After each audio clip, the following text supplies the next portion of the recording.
2023 October 31వ తారీఖున నేను Kadapa central జైలుకు పోవడం జరిగింది. ఒక అన్యాయంగా అక్రమంగా కేసు కట్టడం, దానిపై వైసీపీ ప్రభుత్వం కుట్ర పన్నిన దానిపై నేను జైలుకు పోవడం జరిగింది. అక్కడ నవంబర్ 28వ తారీఖున దేవిరెడ్డి శివశంకర్ రెడ్డి అంటే వైఎస్ వివేకానంద రెడ్డి గారి హత్య కేసులో A5 నిందితుడిగా ఉన్న దేవిరెడ్డి శివశంకర్ రెడ్డి కుమారుడు చైతన్య రెడ్డి నన్ను వచ్చి బెదిరించినాడు అని చెప్పేసి నేను అప్పుడున్న ఎస్పీ సిద్ధార్థ్ కౌశల్ అనే అతనికి నేను ఒక అర్జీ కూడా పెట్టుకోవడం జరిగింది. కానీ వైసీపీ గవర్నమెంట్లో కట్టు బానిసలుగా పనిచేసిన, వైసీపీకి అనుచరులుగా పనిచేస్తూ ఉన్న సిద్ధార్థ్ కౌశల్ ఆ రోజున నా యొక్క విన్నపాన్ని అంగీకరించకుండా ఎటువంటి పరిస్థితిలో నా యొక్క అర్జీని కూడా ఆయన చూడకుండా ఉండడం జరిగింది. అయితే ఈ రోజున కూటమి ప్రభుత్వం అధికారంలోకి వచ్చిన సందర్భంగా ఈరోజు కడపకు ఎస్పీ మారడం, హర్షవర్ధన్ రాజు గారిని వేయడం, ఈరోజు నేను ఆయనకు కంప్లైంట్ ఇవ్వడానికి వెళ్తున్నాను. కాబట్టి నేను ఒక ప్రెస్ మీట్ పెట్టి వెళ్దామని చెప్పేసి ఇక్కడికి వచ్చాను. కడప సెంట్రల్ జైలుకు సంబంధించి ప్రకాష్ అనే అతను అడిషనల్ ఎస్పీగా ఉన్నాడు. అయితే నవంబర్ 28వ తారీఖున మెడికల్ క్యాంప్ పేరు చెప్పుకొని చైతన్య రెడ్డి అనే అతను శివశంకర్ రెడ్డి కొడుకు ఎంటర్ కావడం, నన్ను బెదిరించడం, ఆ టైంలోనే ఎస్పీ ప్రకాష్ అనే అడిషనల్ ఎస్పీ ప్రకాష్ అనే ఆయన పక్కనే ఉండడము, ఇవన్నీ కూడా జరిగినాయి. ఆ రోజు కూడా లెటర్ పెడితే ఎవరు కూడా పట్టించుకోలేదు. కానీ ఈ రోజున నాకు భరోసా వచ్చిందనే కారణంగా, అంటే కూటమి ప్రభుత్వం అధికారంలోకి రావడంతో ఈ రోజున నేను ఎస్పీ గారికి, హర్షవర్ధన్ రాజు గారికి నేను ఒక అర్జీ పెట్టుకుంటే ఖచ్చితంగా దాని మీద యాక్షన్ తీసుకొని ఎవరైతే దానికి పన్నాగం పన్ని, ఎవరైతే దానికి స్కెచ్ గీసి అన్ని విధాలుగా ఆ రోజున నన్ను బెదిరించిన చైతన్య రెడ్డి మీద కావచ్చు, దేవిరెడ్డి శివశంకర్ రెడ్డి మీద కావచ్చు, అందరి మీద ఖచ్చితంగా యాక్షన్ తీసుకుంటారనే నమ్మకంతో నేను ఈరోజు కడప ఎస్పీ గారు హర్షవర్ధన్ రాజు గారిని కలవాలని అనుకుంటున్నాను, కలుస్తాను కూడా. అందుకే ఈ రోజున కంప్లైంట్ రాసుకొని కూడా ఇక్కడికి రావడం జరిగింది. ఖచ్చితంగా కూడా నేను కంప్లైంట్ ఇవ్వాలని అనుకుంటున్నా.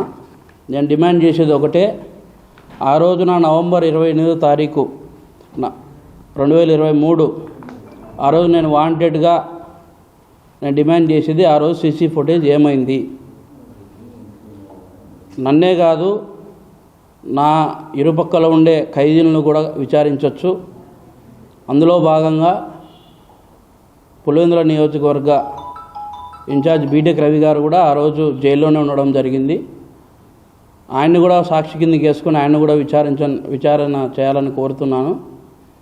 జరిగిన వాస్తవాలను దాచిపెట్టి అసభ్యంగా, అన్యాయంగా ప్రవర్తించి అప్రూవర్గా మారినాననే ఒక కోపంతో వైఎస్ అవినాష్ రెడ్డి కావచ్చు, భాస్కర్ రెడ్డి కావచ్చు, జగన్మోహన్ రెడ్డి కావచ్చు, వైఎస్ భారతి కావచ్చు, దేవిరెడ్డి శివశంకర్ రెడ్డి కావచ్చు, వీళ్ళందరూ కూడా నన్ను టార్గెట్ చేసి గడిచిన 5 ఏళ్లలో చాలా రకాలుగా ఇబ్బందులు పెట్టడం జరిగింది. అన్యాయంగా కేసులు కూడా కట్టడం జరిగింది. దీని అన్నిటి మీద కూడా ఖచ్చితంగా కోర్టుకైతే వెళ్తా. కానీ నాకు జరిగిన అన్యాయాన్ని ఖచ్చితంగా ఎస్పీ గారికి, ప్రస్తుతం ఉన్న హర్షవర్ధన్ రాజు గారికి వివరించాలని ఖచ్చితంగా కూడా నేను అనుకుంటున్నాను. ఎందుకంటే కూటమి ప్రభుత్వం చంద్రబాబు నాయుడు గారికి వైఎస్ వివేకానంద రెడ్డి గారి హత్య కేసు ఛాలెంజ్గా నిలుస్తుందని నేను అనుకుంటా ఉన్నాను. ఎందుకంటే పోయినసారి అసెంబ్లీలో కూడా ఆయన ప్రస్తావించడం జరిగింది, అది నేను కూడా చూసిన. అందుకే నేను కూడా వివేకానంద రెడ్డి గారి హత్య కేసులో నేను కూడా తప్పు చేసి ఉండొచ్చు, ఎటువంటి యాక్షన్ అయినా సరే నా మీద కూడా తీసుకోవచ్చు. కానీ నేను అనుకునేది ఒకటే, తప్పు చేసిన వాడికి ఖచ్చితంగా శిక్ష పడాల్సిందే, అది నాకైనా సరే ఎవరికైనా సరే. ఖచ్చితంగా కూడా నేను అప్పుడు అదే మాట చెప్పినా, ఇప్పుడు అదే మాట చెప్తా ఉండా. ఖచ్చితంగా కూడా మీరు యాక్షన్ తీసుకుంటారనే నమ్మకంతో మీ చంద్రబాబు నాయుడు గారి వరకు, డిప్యూటీ సీఎం పవన్ కళ్యాణ్ గారి వరకు, ప్రధానమంత్రి నరేంద్ర మోదీ గారి వరకు ఈ వీడియోస్ అలాగే ఈ యొక్క ప్రెస్ మీట్ చేరుతుందని నేను భావిస్తూ ఉన్నాను. చైతన్య రెడ్డి, దేవిరెడ్డి శివశంకర్ రెడ్డి, భాస్కర్ రెడ్డి, అవినాష్ రెడ్డి వీళ్ళందరి మీద కూడా నేను కంప్లైంట్ చేయాలనుకుంటున్నాను. సరే, నేను ఒకటే చెప్తా ఉన్నాను స్ట్రైట్ ఫార్వర్డ్గా. అప్పట్లో ఉన్న వైసీపీ అధికారంలో కొంతమంది ఆఫీసర్లు భయపడినచ్చు చెప్పేదానికి బయటికి. ఇప్పుడు కూడా స్టిల్ నేను సిబిఐకి సమర్పిస్తా ఈ ఆధారాలతో సహా. ఒక సీసీ ఫుటేజ్ లేదనే ఒకటే తప్ప సీసీ ఫుటేజ్ కూడా వాంటెడ్లీ కూడా సిబిఐ సంస్థ అనుకుంటే తీస్తుంది 100%. దాంట్లో ఎటువంటి డౌట్ లేదు. సెంట్రల్ జైల్లో ఉన్న అధికారులు కూడా సాక్ష్యం చెప్పేదానికి రెడీగా ఉన్నారు, ఖైదీలు కూడా సాక్ష్యం చెప్పేదానికి రెడీగా ఉన్నారు. వాళ్ళందరినీ కూడా సిబిఐ సంస్థకు ఖచ్చితంగా కూడా నేను రెఫర్ చేస్తా, ఖచ్చితంగా కూడా నేను కంప్లైంట్ పెడతా సిబిఐకి, వాళ్ళే విచారణ చేస్తారు. ఇప్పుడు నేను చెప్పింది అబద్ధమైతే ఇంకా అప్రూవర్ తీరి నమ్మాల్సిన అవసరం ఎవరికి ఉండకూడదు కదా, 100% అది. ఇప్పుడు నేను ఈ దీంట్లోనే ఈ యొక్క సీసీ ఫుటేజు చైతన్య రెడ్డి వచ్చి కలిసినాడా లేదా ఇవన్నీ కూడా ఇది రుజువు కాకుంటే నా అప్రూవర్ థియరీ అనేది తప్పైనట్టే కదా. ఇది ఖచ్చితంగా కూడా నేను చెప్పదలుచుకున్నా. వాస్తవంగా విచారణ అనేది సిబిఐ సంస్థను సజావుగా సాగనీయాల. వాళ్ళ విచారణకు వస్తున్నారంటే ఎవరో ఒకరు వైసీపీకి సంబంధించినప్పుడు అధికారులు ఉంది కాబట్టి వాళ్ళ భయభ్రాంతులు చేయడము, వాళ్ళ మీద కేసులు పెట్టడము. ముఖ్యంగా రామ్ సింగ్ ఎవరైతే అప్పుడు ఎస్పీగా వ్యవహరించిన సిబిఐలో రామ్ సింగ్ అని ఆయన టార్గెట్ చేసి నన్ను కొట్టి అబద్ధం చెప్పించాననే మాటలు ఇవన్నీ కూడా టార్గెట్ ఆయనను చేయడము, నన్ను ఇబ్బంది పెట్టడము, నా భార్యని ఇబ్బంది పెట్టడము ఇవన్నీ జరుగుతూ ఉన్నాయి. కానీ అప్పట్లో విచారణ చేసేవాడు లేడు. ఎందుకంటే కట్టు బానిసల్లాగా వైసీపీకి ఊడిగలు చేస్తూ ఉంటారు ఆఫీసర్లు సైతం, డిపార్ట్మెంట్ సైతం అందరూ కూడా. అంటే ఇప్పుడు ఆ పరిస్థితి లేదు కదా. గవర్నమెంట్ మారింది, కూటమి ప్రభుత్వం అధికారంలోకి వచ్చింది. ఇప్పుడు వాస్తవాలు ఏందో నీకు తెలిసాల్సిందే. దానికి ఎన్నుకునే పరిస్థితి ఎటువంటి పరిస్థితులు ఉండకూడదు. అసలు సిద్ధార్థ్ కౌశల్ అనేవారు నా నెంబరే బ్లాక్ లిస్ట్లో పెట్టినారు. నేను ఫోన్ చేసి ఫలానా సమస్య అని నాకు చెప్పుకునేదానికి కూడా లేదు. నా నెంబరే బ్లాక్ లిస్ట్లో పెట్టి నేను ఎస్పీ గారిని కలిసని పోయినా కూడా ఆయన గేట్ వరకే నేను రాణించుకొని నా అర్జీ ఏందో ఆయన చూసి పక్కన పడేసేటోడు. అంటే ఆయన కింద ఉండేటోడు, అడిషనల్ ఎస్పీ కావచ్చు, ఇంకా డిఎస్పీలు ఎవరైనా కావచ్చు, వాళ్ళ వరకే నా అర్జీలు పోయేవి. ఇంకెవరి వరకు కూడా నా అర్జీలు అందేటివి కూడా కాదు. అది నాకు తెలుసు క్లారిటీగా. అంటే ఇప్పుడు నేను జైల్లో ఉండా, వాళ్ళు నన్ను లొంగ తీసుకునేదానికి అన్ని రకాలుగా ప్రయత్నాలు బయట చేసినారు.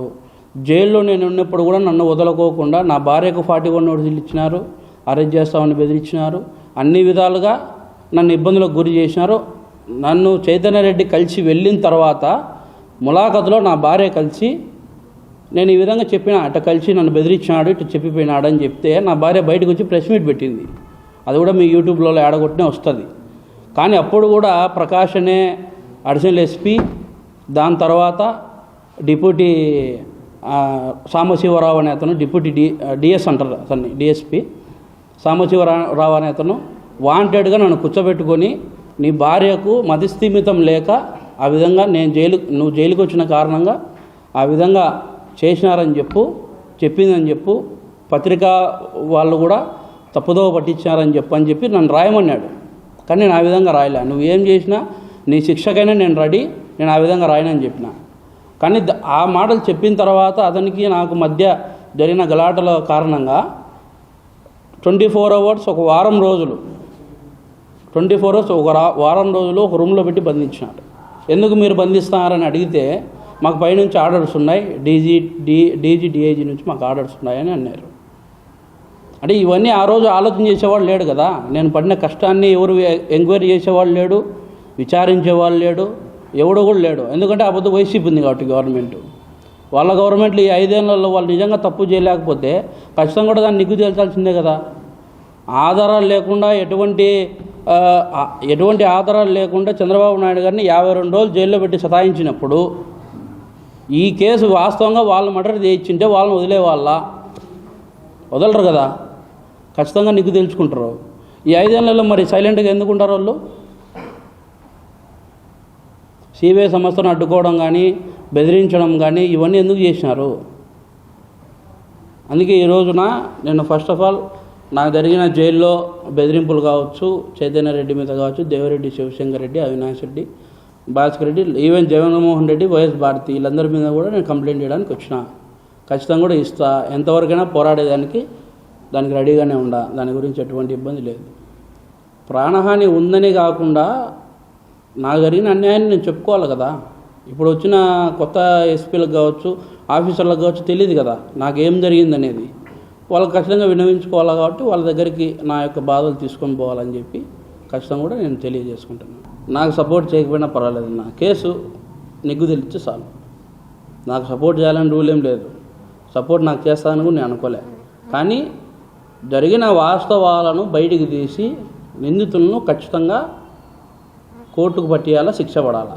అది ఈవెన్ నేనైనా సరే, నేను ఈరోజు నన్ను నేను ఎక్స్క్యూజ్ చేసుకోలే. ఈవెన్ నేనైనా సరే అందరూ కూడా శిక్ష పడాల్సిందే తప్పు చేసిన వాళ్ళకు అని చెప్పేసి నా ఆలోచన. ఈ కేసు విషయం అయితే ఖచ్చితంగా కలుస్తాను. ఖచ్చితంగా కలిసి నా యొక్క చంద్రబాబు నాయుడు గారిని కలుస్తా, ఈవెన్ డిప్యూటీ సీఎం గారిని నేను కలుస్తా, నారా లోకేష్ గారిని నేను కలుస్తా. ఖచ్చితంగా చెప్తా, నాకు జరిగిన అన్యాయాన్ని పూసగుచ్చినట్టు మొత్తం A to Z చెప్తా. చెప్పిన తర్వాతనే వాళ్ళు ఏ పరమైన యాక్షన్ తీసుకుంటారో, ఎటువంటి యాక్షన్ తీసుకుంటారో చూడాలి.